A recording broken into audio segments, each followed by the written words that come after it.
Amen. How many of you know by now, because you've heard me say it a few times, if you heard the word Shema, you know exactly what that means in Hebrew? How many of you? I say it all the time. ¿Cuántos de ustedes, cuando yo digo la palabra Shema, que es una palabra en hebreo, reconocen qué significa esa palabra? ¿Cuántos? Well, pay attention. Write it in your notes. Escríbanlo, because you should know. Shema means, watch. Shema means to listen and obey. Significa escuchar y obedecer. It's not on the screen, no está en la pantalla, but I just want to make a point, right, that we have to learn, like the people of God in ancient Israel, to repeat things because they're valuable, right?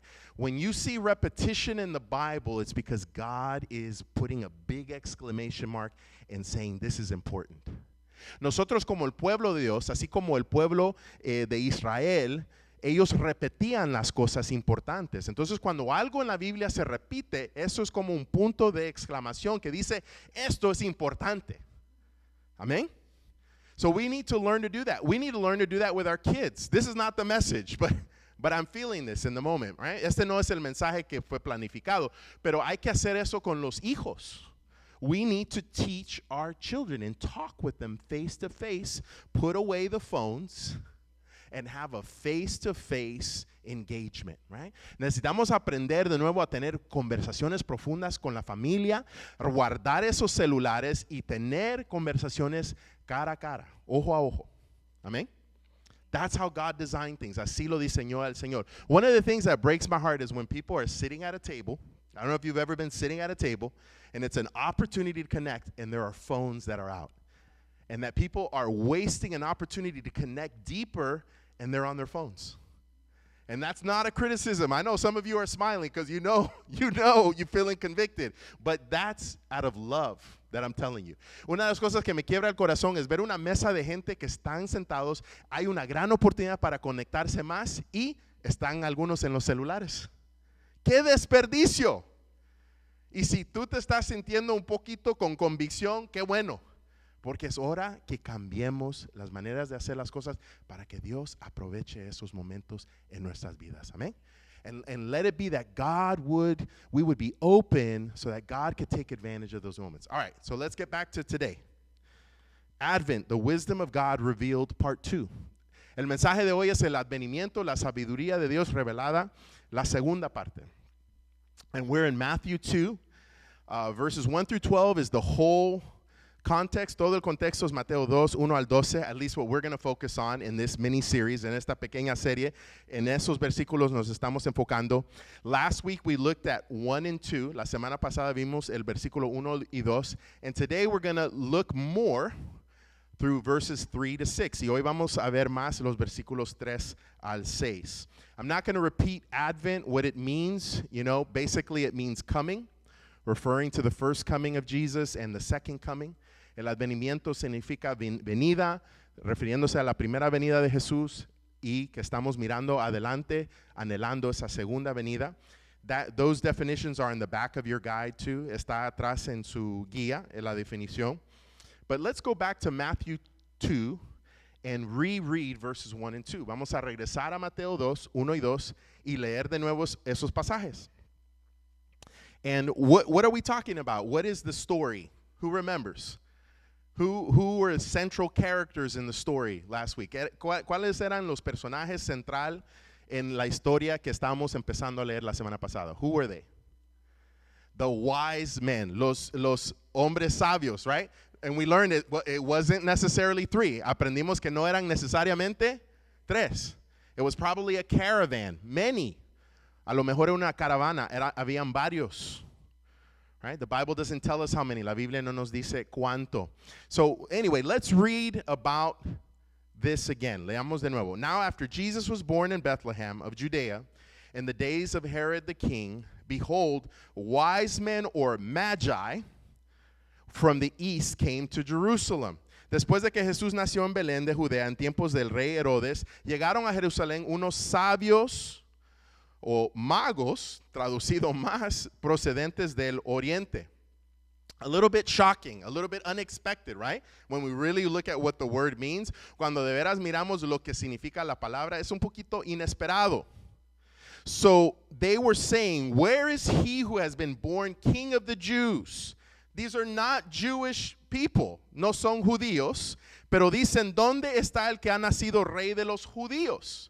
Who are these pagans, who are these Gentiles that are looking for Jesus? ¿Quiénes son estos paganos, gentiles, buscando al Mesías? Very interesting, right? Interesante. And so it says, for we saw his star when it rose and have come to worship him. Wow. Y dice, vimos levantarse su estrella y hemos venido a adorarlo. And we'll keep coming back to that as we do our series, okay? Vamos a seguir regresando a ese punto de adorarlo en desarrollar esta serie. So number one, last week we talked about that Advent, the wisdom of God revealed, starts with unexpected people.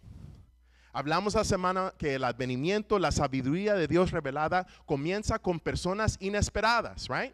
The Magi are unexpected people we would not expect.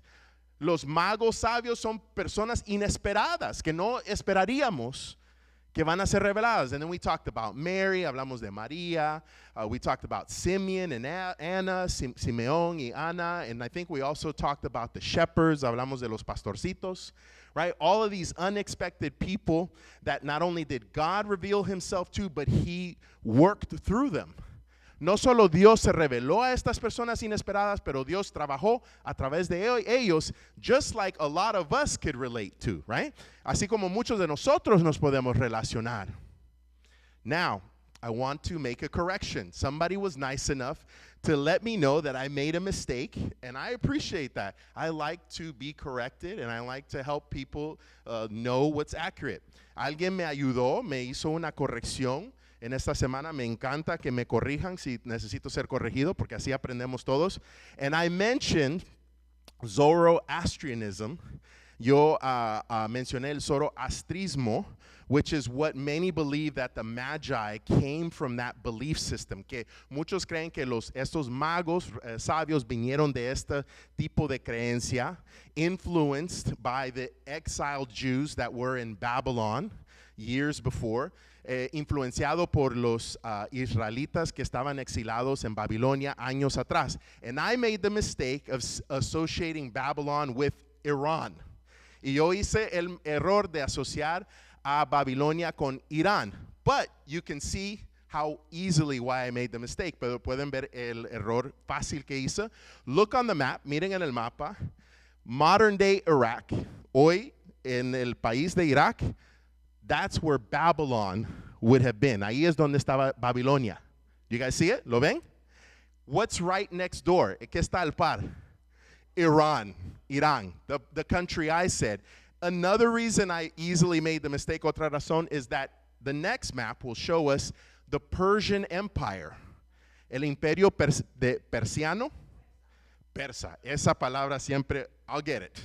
El imperio persa, which included modern Iraq and Iran, que incluía, ese imperio persa incluía Irán y Irak del día de hoy.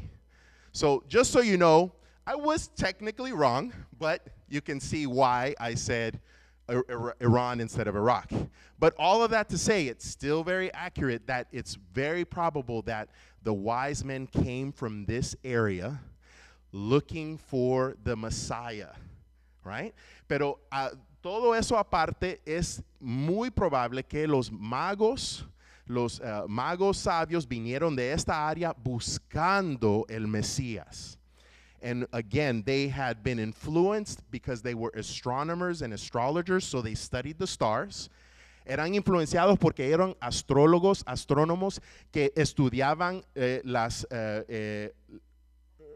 estrellas, and they had been exposed to some of the prophecy from Israel, y habían sido expuestos a partes de la profecía de Israel.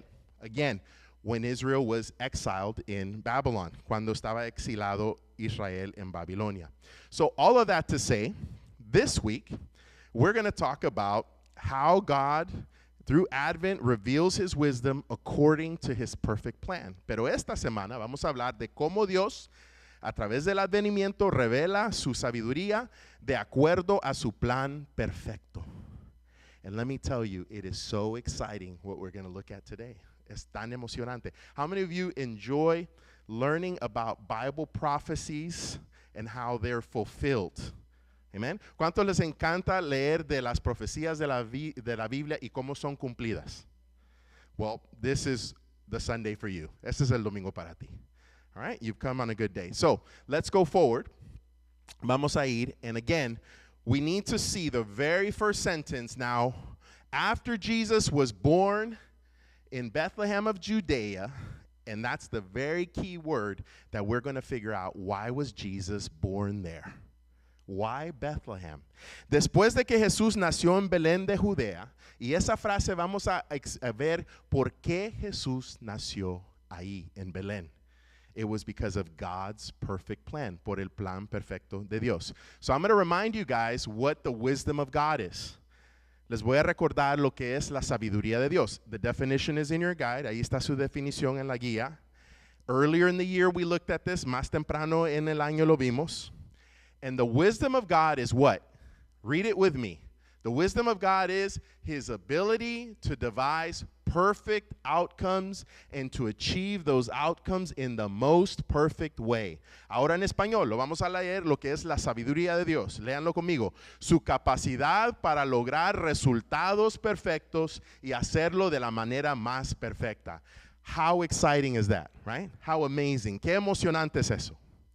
That is just in capsule, right? En una cápsula, the wisdom of God, la sabiduría de Dios. How many of us want the wisdom of God in our lives? Amen? ¿Cuántos queremos esa sabiduría de Dios en nuestras vidas? So this is important. Es importante. And when we talk about Advent, we can see the wisdom of God. Y cuando hablamos del advenimiento de Dios, podemos ver la sabiduría de Dios. So, what about these magi, these wise magi? ¿Qué tal estos magos sabios? So it took me a while to find a picture that had more than 3 of them. Almost all of the pictures I could find were 3. Me tomó un buen rato encontrar un retrato que los representa como más de 3. Casi todos son 3. But this is a little bit more, I think, of what it could have looked like, a caravan. Creo que es más realista lo que cómo se miraba una caravana. And they're looking to the star. Están mirando la estrella. And what is the significance of the star? ¿Cuál es el significado de la estrella? Well, look at Numbers 24:17. Números 24:17. Right? Part of Bible prophecy. Parte de la profecía de la Biblia. So what does it say? I see him, but not now. Not now. See, keywords there. I behold him, but not near. A star will come out of Jacob, which is another way of saying Israel. A scepter will rise out of Israel. So it's repeated. Lo veo, pero no ahora. Mire cómo dice, no ahora, como hablando del futuro. Lo contemplo, pero no cerca. Una estrella saldrá de Jacob y un cetro se levantará de Israel. Y sabemos que Jacob es otra manera de decir Israel, porque su nombre fue cambiado a Israel. So, again, this prophecy is not as explicit as other ones. No es tan explícito como otros. But it gives you an idea that this was planted in the hearts and minds of Israel. And then maybe, probably later on, to those exposed to those prophecies, right? Which could have included the Magi. Y podemos ver cómo esto se plantó en el corazón del pueblo de Israel. Esta idea de una estrella conectado con el Mesías, right? A star connected with the Messiah. Que cuando iba a venir el Mesías, iba a haber una seña de Dios. That when the Messiah would come, there would be a sign of God, right? Y los magos sabios a lo mejor habían sido expuestos a esta escritura. But let's keep going. There's more. Hay mucho más. Read with me now verses 3 and 4. Matthew 2, 3 and 4. Lean conmigo ahora Mateo 2, 3 y 4.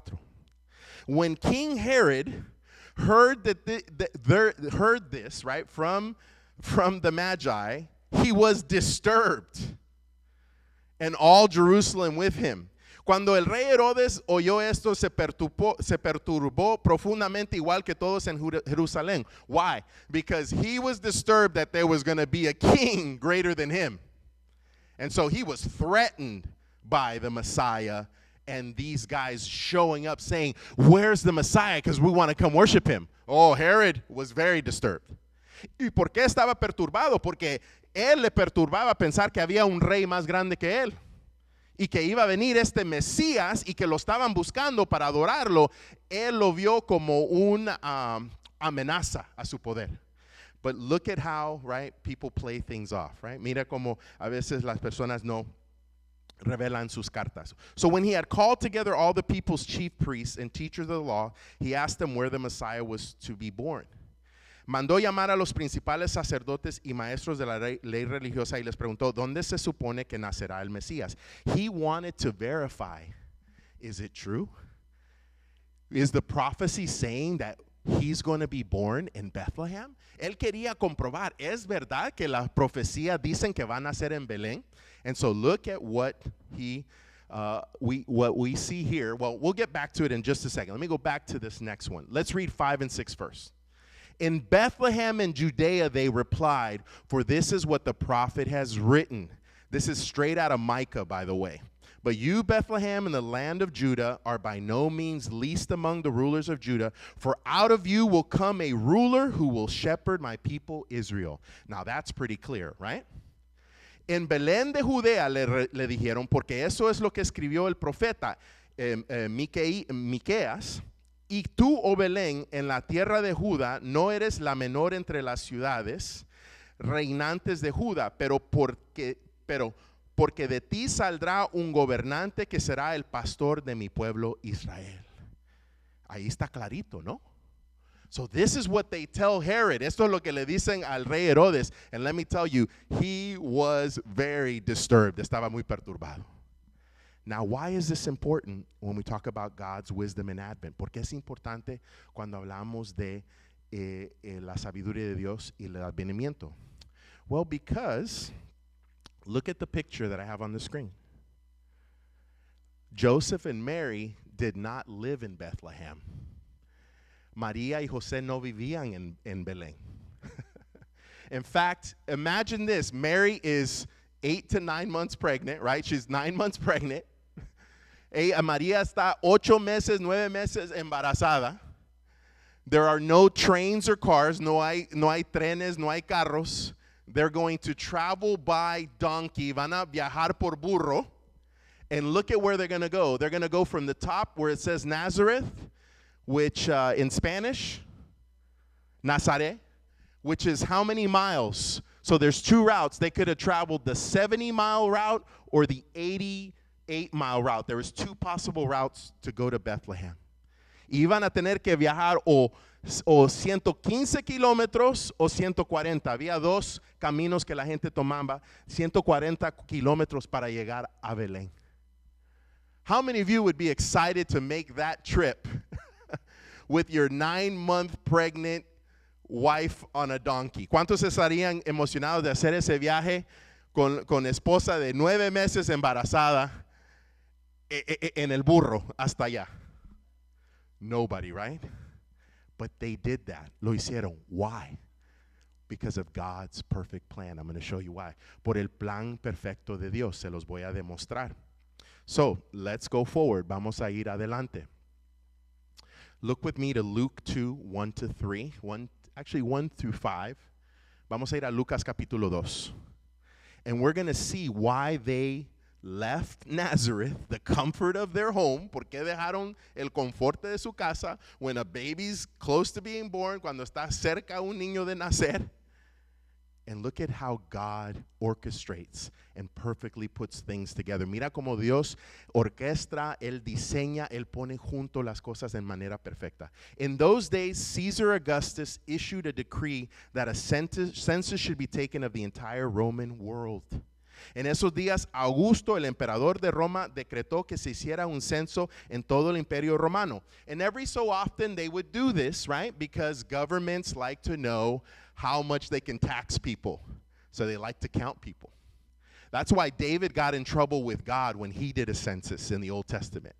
Because God wants us to operate on faith, right? Not be focused on the things that a lot of people focus on. Amen?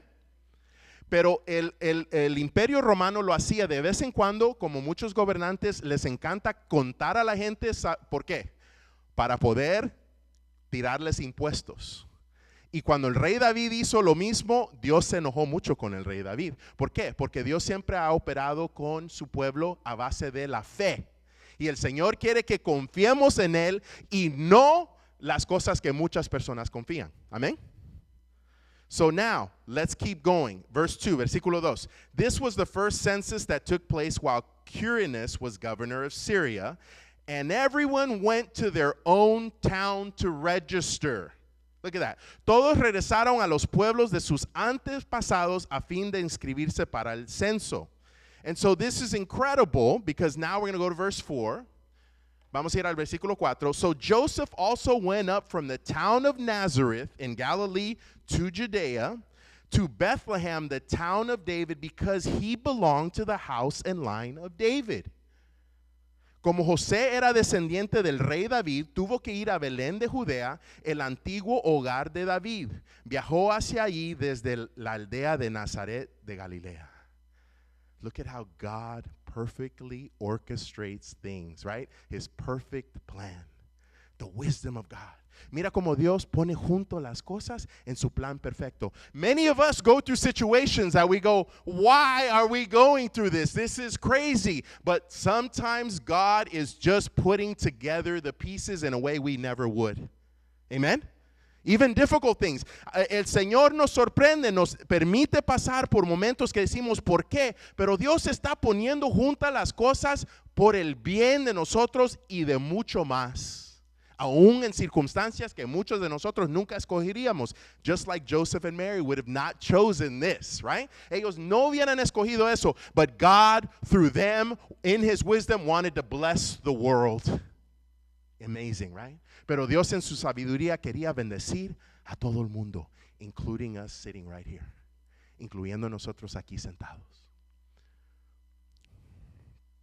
Look at Micah 5:2. Mira conmigo Miqueas 5:2. What is it? It's the same verse that we read in Matthew 2:6. Es el mismo versículo que leímos en Mateo 2:6, right? But you, Bethlehem, Ephratah, though you are small among the clans of Judah, out of you will come for me one who will be ruler over Israel, whose origins are from of old. Imagine. How can there be a ruler over Israel whose origins are of old, right? From ancient times, if it's not God in the flesh. Praise the Lord. Amen. Y mire lo que dice, pero tú, oh Belén, Efrata, eres solo una pequeña aldea entre todo el pueblo de Judá. No obstante, en mi nombre saldrá de ti un gobernante para Israel, cuyos orígenes vienen desde la eternidad.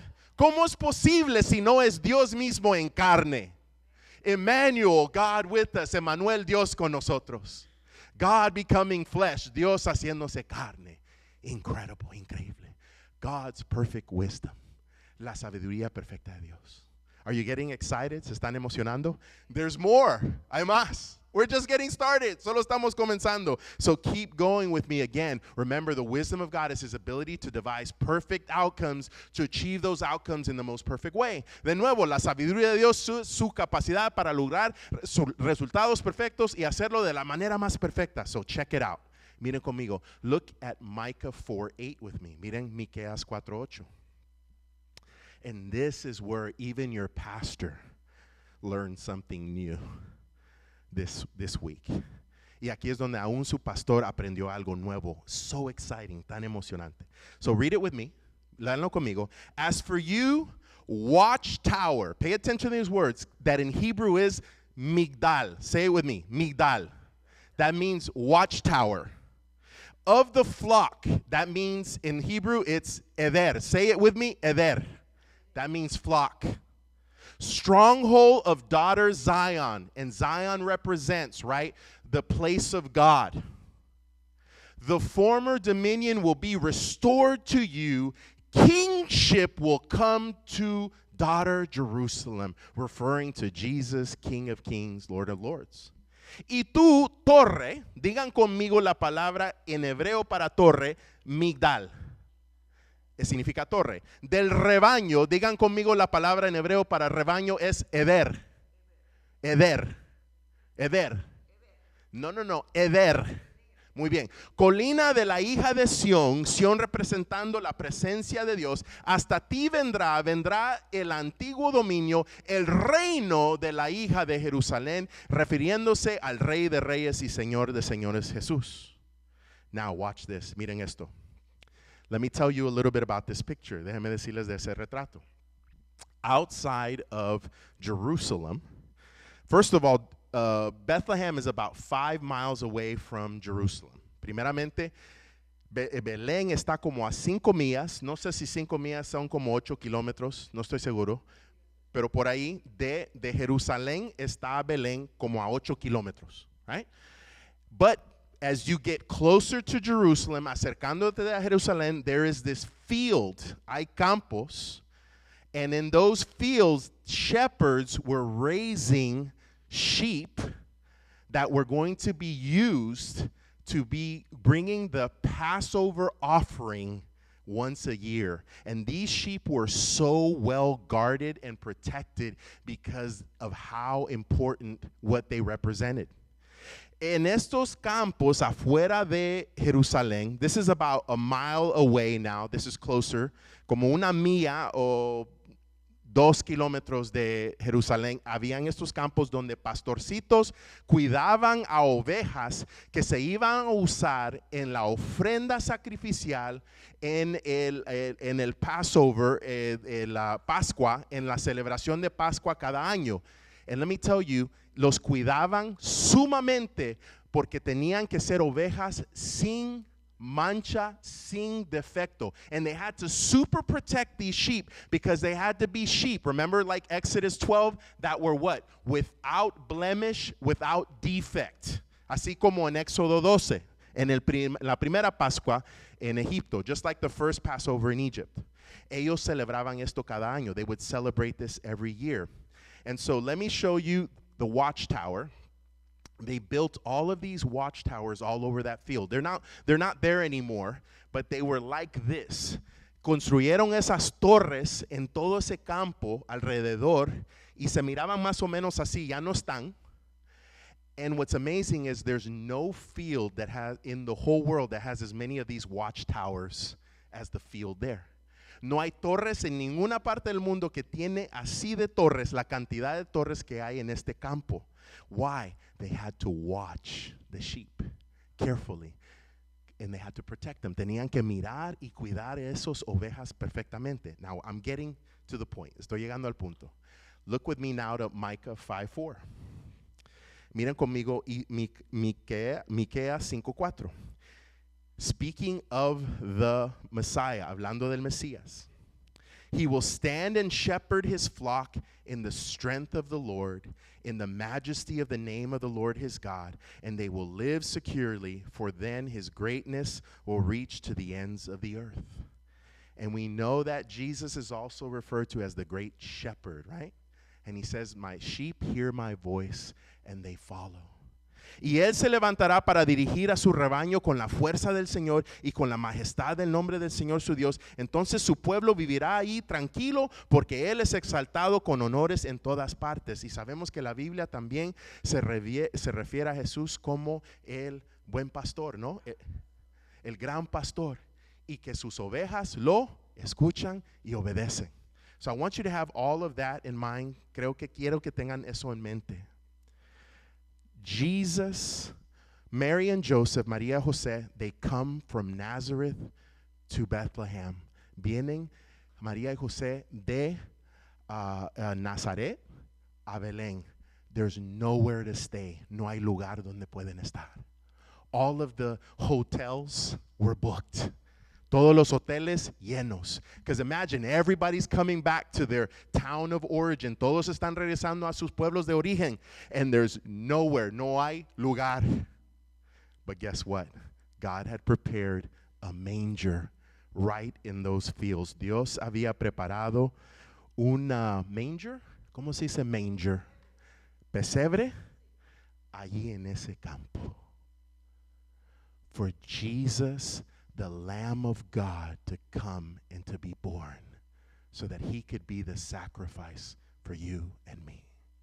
Pero Jesús preparó ese lugar humilde para que Jesús, el Cordero de Dios, naciera donde los corderos que eran sacrificados cada año.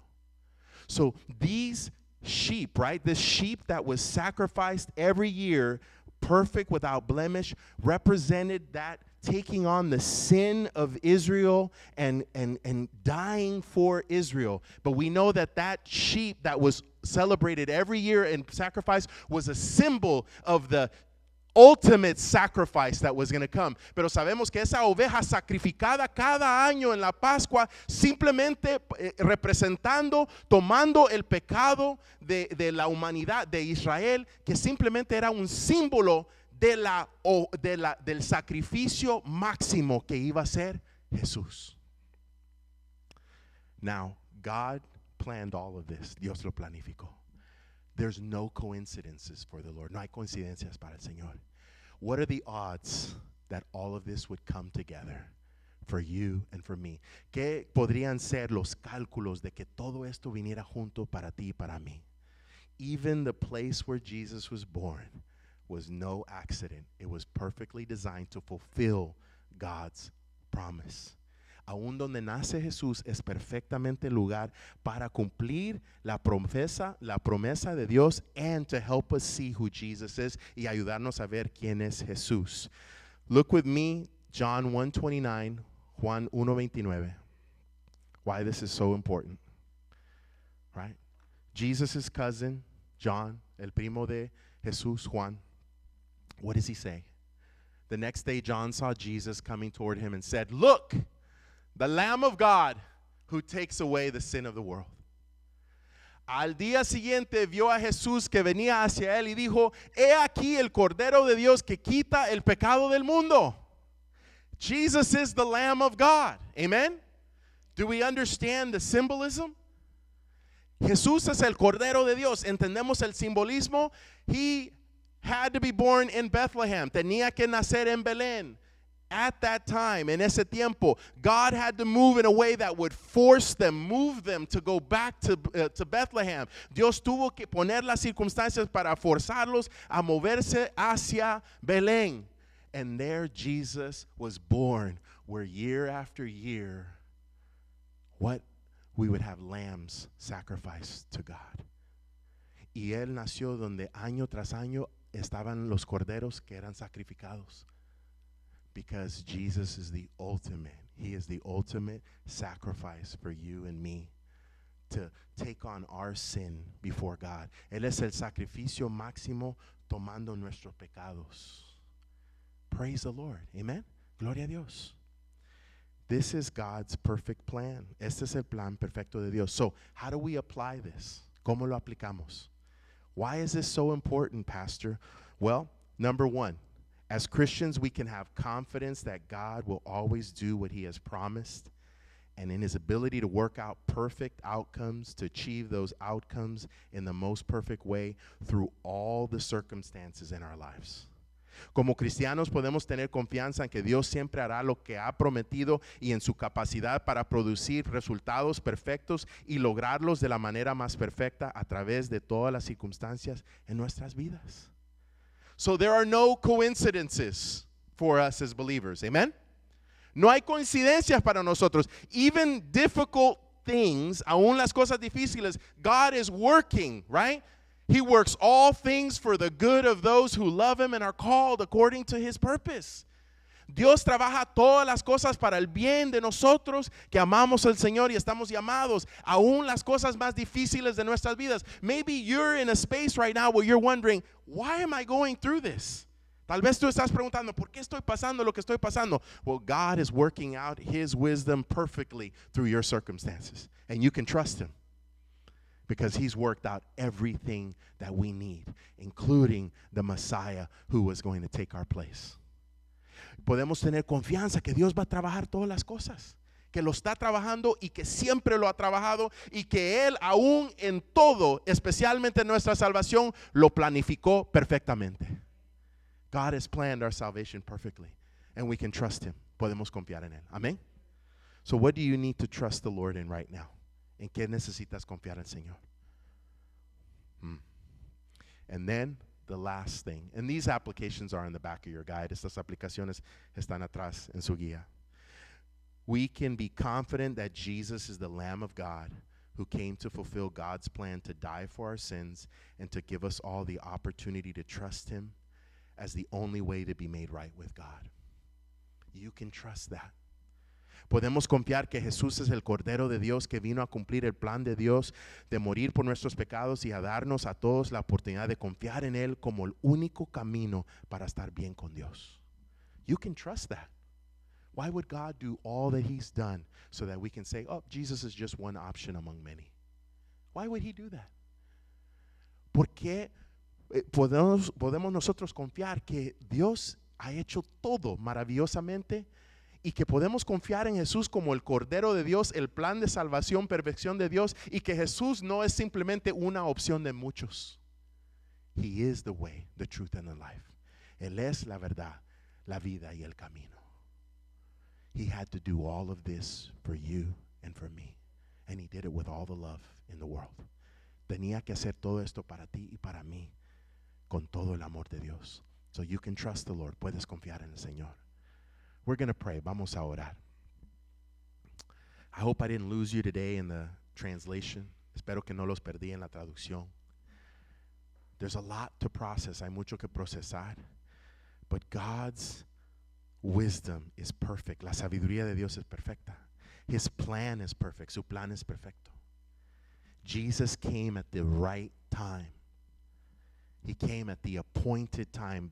Jesús vino en el momento perfecto. En el plan de Dios, en el tiempo que estaba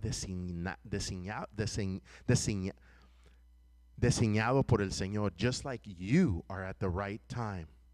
This is the time that God has brought you into the world. Así como tú estás en el momento que debes de estar en este mundo. And why? Because Acts 17 says that we are put where we are so that we can know that God is not far from each and every one of us. That we might reach out and cry out and know him.